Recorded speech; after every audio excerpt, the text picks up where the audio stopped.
नमस्कार, मी रवि कुमार. जवाब तो आपको देना होगा बोल सरकार या सदरात 85 आवाजच्या खास एपिसोड मध्ये आपलं स्वागत. कशा आहात आपण? मजेत ना? मजेत राहा, हिट राहा, फिट राहा आणि हो, आरोग्याची काळजी घ्या. चला तर मग विषयाकडे वळूया. आजचा विषय आहे, कालपासून आपण सर्वजण एक बातमी पाहत असाल. बच्चू कडूंचा प्रहार पक्ष एकनाथ शिंदेच्या गटामध्ये विलीन होतोय म्हणे. एक काळ असा होता ज्या काळात अनेकांनी असे तर्क बांधले होते की एकनाथ शिंदेच्या गटाला ज्यावेळेस मर्जर हा शेवटचा पर्याय राहील त्यावेळेस एकनाथ शिंदेचा गट हा भारतीय जनता पक्षामध्ये नाही, हा बच्चू कडूंच्या प्रहार पक्षामध्ये विलीन होईल. अनेकांनी असे तर्क बांधले होते. आज परिस्थिती उलटी दिसते. झालंय कसं माहितीये तुम्हाला? ज्यावेळेस बेगान्या शादीमध्ये अब्दुल्ला दिवाना झाला त्याचे हे परिणाम अशा प्रकारे भोगावे लागतात. माफ करा मला, पण माझी भाषा थोडी आज कठीण असणार आहे. या बच्चू कडू नावाच्या या माणसाचा माझ्या मनामध्ये एक विशेष आदर होता हा शब्द वापरतोय, जे सत्य आहे ती परिस्थिती सांगतोय. एक काळ असा होता, यांची आंदोलनं पाहून, यांची बोलण्याची पद्धत पाहून, यांची शेतकऱ्यांचे विषय मांडायची पद्धत पाहून, म्हणजे विशेषतः 2004 नंतरचा तो काळ, माझं विशेष लक्ष असायचं बच्चू कडू या नावाच्या माणसाकडनं कशा प्रकारे विषय ठेवले जात आहेत. एकेकाळचा शिवसैनिक माणूस हा. शिवसेनेमध्ये काही कारणांमुळे फाटलं, वेगळे झाले, पण त्या माणसाने स्वतःचं अस्तित्व राखलं होतं.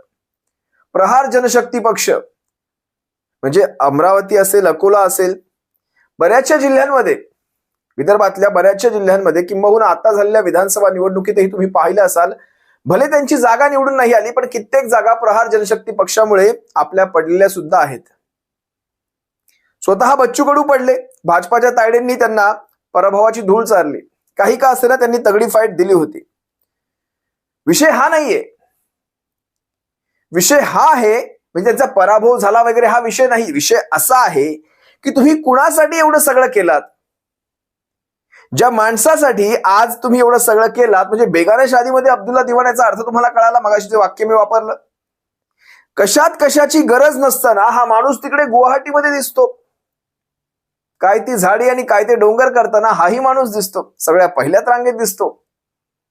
2 आमदारांच्या जीवावर उद्धव बाळासाहेब ठाकरे या माणसाने तुम्हाला राज्यमंत्रीपद दिलं. दिव्यांगांसाठी काम कराल, शेतकऱ्यांसाठी काम कराल, हा त्यांना विश्वास होता. स्वतः बोलावून तुम्हाला ते मंत्रीपद दिलं गेलं, कुठलीही अपेक्षा न ठेवता.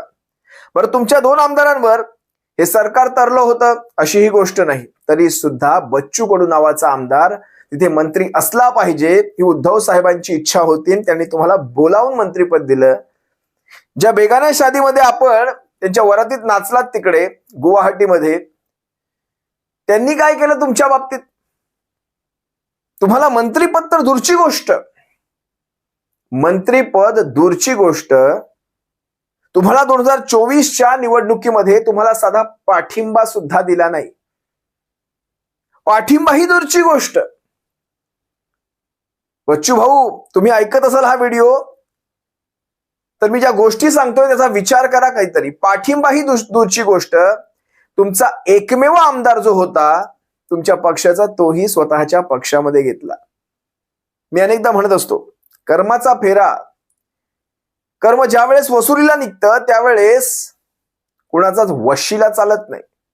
बच्चू भाऊ, कर्माच्या वसुलीची पद्धत अतिशय तीक्ष्ण असते, सक्त, काय म्हणतात हिंदीमध्ये, सक्त असते एकदम.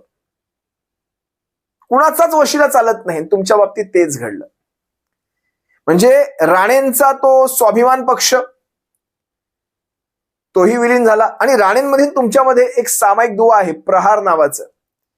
त्यांचंही स्वतःचं एक वृत्तपत्र चालतं, जे राणेंच्या घरात एकमेव त्याची कॉपी जाते, बाकी कोणी त्याला विकत घेत नाही. आणि एक तुमचा प्रहार पक्ष, ज्याचं अस्तित्व अनेक जिल्ह्यांमध्ये आहे. आज तुमचे स्वतःचे कार्यकर्ते जर तुम्ही अशा प्रकारचं विलीन, म्हणजे एका आमदारकीसाठी बच्चू भाऊ, काय म्हणावं मला तुम्हाला खरंच कळत नाही. एका आमदारकीसाठी मी सगळी माहिती घेतली तुमच्या आजवरच्या आंदोलनांची, अगदी आता झालेलं ते शेतकऱ्यांचं आंदोलन, मी ज्या दिवशी मी हा व्हिडिओ केला त्याचं मी श्रेय म्हणजे शेतकऱ्यांच्या, ज्यावेळेस ही कर्जमाफी झाली, सशर्त झाली, खरं तर तुमच्याकडनं मला वेगळ्या अपेक्षा होत्या, त्यातले लूप होल्स तुम्ही सांगाल, कशा प्रकारे लोकांना गुंडवायची कामं झाली त्यातले लूप होल्स तुम्ही सांगाल, ही अपेक्षा होती, पण ते तुम्ही केला नाहीत. कशा प्रकारे त्याची इफेक्टिव्ह डेट, कधीपासून हे चालू होणार, त्याच्या तारखांमध्ये सगळा गेम केला गेला महाराष्ट्रातल्या शेतकऱ्यांचा, पण तुम्ही त्यावर काही बोलला नाही. त्याच वेळेस मला समजलं होतं की तुमचं हे पाणी कुण्या दिशेने वाहत आहे. पण ज्यावेळेस तुमच्या आंदोलनांची ही सगळी यादी मी घेऊन बसलो, कधीपासूनची तुमची ही सगळी आंदोलनं आहेत, बच्चू भाऊ एका आमदारकीसाठी हे सारं गहाण टाकणार आहोत का आपण? आज तुम्हाला जो मान सन्मान महाराष्ट्रभर मिळतोय, तो मान सन्मान हा तुमच्या आजवरच्या कारकिर्दीला, व्यक्तिगत केलेल्या कारकिर्दीला आणि तुमच्या एकटेपणाला, म्हणजे तुम्ही ज्या प्रकारे इतर, बघा तुम्ही ज्यावेळेस विधानसभेमध्ये, विधान परिषदेत तुम्ही तर कधीच गेलाच नाहीत, पण विधानसभेमध्ये ज्यावेळेस तुम्ही उभे राहिलात, तुम्ही कायम कुणाचाही मुलाहिजा बाळगला नाही. प्रत्येक वेळी ज्यावेळेस तुम्ही तुमची जी भाषा असायची प्रत्येकासाठी तेवढीच सक्त असायची, तेवढीच तीक्ष्ण असायची. तुम्ही हा विचार नाही केलात भाजपचा आहे त्यांना वाईट वाटेल, या पक्षाचा आहे त्या पक्षाचा आहे, तुम्हाला जे वाटलं ते तुम्ही बोललात. पण मला विशेष करून 2022-23 तर चला तुमचा एकत्रितपणाचा काळ होता, पण 24 नंतर ज्यावेळेस ती निवडणूक संपली विधानसभेची, त्यानंतर आजतागायत मला एकदाही एकनाथ शिंदे आणि त्यांच्या गटावर बच्चू कडूंकडून कधी कुठलं विधान झाल्याचं माझ्या तरी ऐकिवात नाही. त्यामुळे बच्चू कडूंचं हे पाणी एकनाथ शिंदेच्या गटाच्या दिशेने वाहत आहे हे मला दिसत होतं. पण ज्यावेळेस मी जनतेतनं कमेंट्स घेतल्या, जनतेतनं एक सर्वे घेतला की बच्चू कडू नावाची व्यक्ती जर स्वतंत्र अस्तित्व सोडून एकनाथ शिंदेच्या गटात जर सामील झाली तर तुम्हाला काय वाटतं? त्यांचा राजकीय फायदा होईल, आमदारकी घेऊन राजकीय फायदा होईल की राजकारण संपेल? 97% लोकांनी हे सांगितलं की राजकारण संपेल. बच्चू कडूंना जो मान स्वतंत्र राहून, इंडिपेंडेंट राहून, प्रहार जनशक्ती पक्षाचे अध्यक्ष राहून जो मिळत होता, तो एकनाथ शिंदेच्या गटात गेल्यानंतर तो मान शून्य झालेला असेल. स्वतंत्र ओळख हीच बच्चू कडूंची खरी ओळख आहे. ह्या जनतेच्या कमेंट्स मी तुम्हाला वाचून दाखवतोय. ज्या दिवशी बच्चू कडू जातील त्या दिवशी त्यांचं नाव, त्यांचा विषय राजकारणातून संपलेला असेल. एवढी कडवट भाषा लोक जर लिहित असतील तर बच्चू कडू मला वाटत नाही या सगळ्या गोष्टी नजरअंदाज करतील.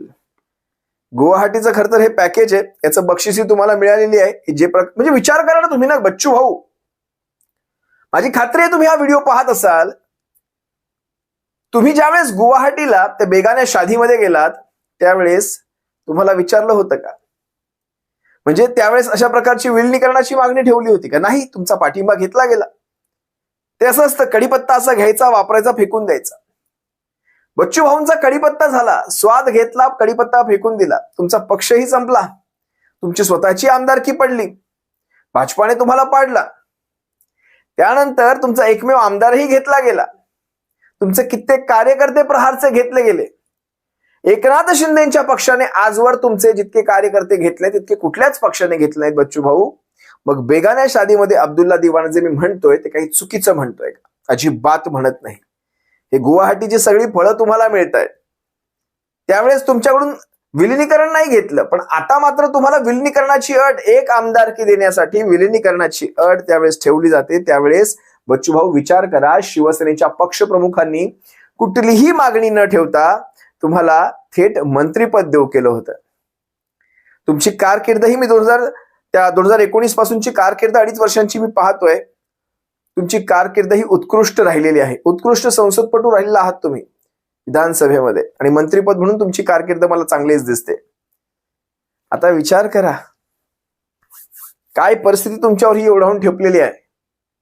बच्चू भाऊ, एका आमदारकीसाठी एवढी मिंधेगिरी पत्करू नका. मी पुन्हा सांगेन, तुम्ही आज आमदार जरी नसाल तरी महाराष्ट्राची जनता तुम्हाला आमदार मानते. महाराष्ट्रातले शेतकरी तुमच्यामध्ये आपला नेता शोधतात. तुम्ही महाराष्ट्राच्या सर्वसमावेशक भूमिकेवर तुम्ही बोलता. तुम्ही फक्त विदर्भाचे प्रश्न मांडत नाहीत, खानदेशातले प्रश्न मांडत नाहीत, तुम्ही सबंध महाराष्ट्रातल्या शेतकऱ्यांचे प्रश्न मांडता. जर तुम्ही या एकनाथ शिंदेच्या गटामध्ये स्वतःला विलिनीकरण घेत असाल एका आमदारकीसाठी, तर ही आजवरची तुमची सर्वात मोठी राजकीय घोडचूक ठरेल, जी तुम्हाला कधीही भरून काढता येणार नाही. बच्चू कडू असो.